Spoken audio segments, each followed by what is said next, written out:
After the departure, the doctor who still heals. Sometimes, the voice we most need to hear doesn't come from the present, but from the echo of those who once loved us with wisdom.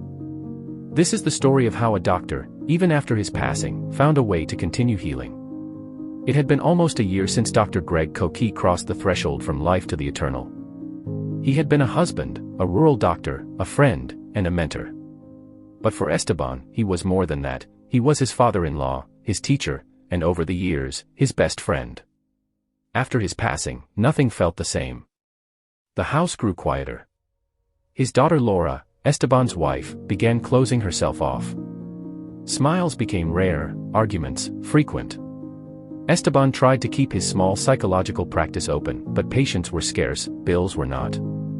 Faith, like emotional health, was slowly crumbling. That's when the dreams began. In the darkest hours of dawn, somewhere between insomnia and anxiety, Esteban would see Dr. Greg COKY. Always wearing his white coat, with his calm voice and steady presence. Don't give up. You can still heal. Yourself. Each night, the message was different. Sometimes he taught meditation techniques. Other nights, he spoke of the power of touch, active listening, and shared silence.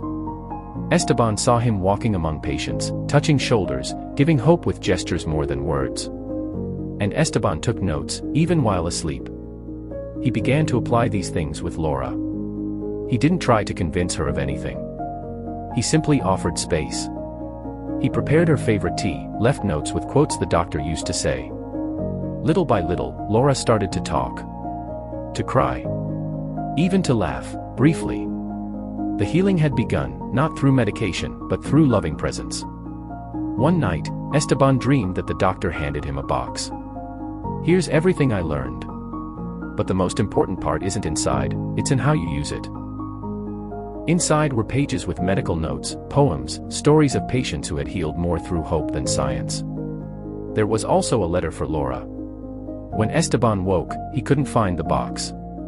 But he remembered every word. And he decided to write his own book, Healing with the Soul. Sometimes, the most powerful things we leave behind are not objects, but paths. Greg left behind an invisible legacy, woven into the emotions of those he touched.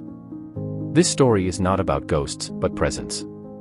About how true love, the kind that listens, that guides, that waits, never truly dies. Thank you for joining us in this narration. If this episode touched your soul, share it. Subscribe to Louis TVi People Program for more stories that restore faith in humanity.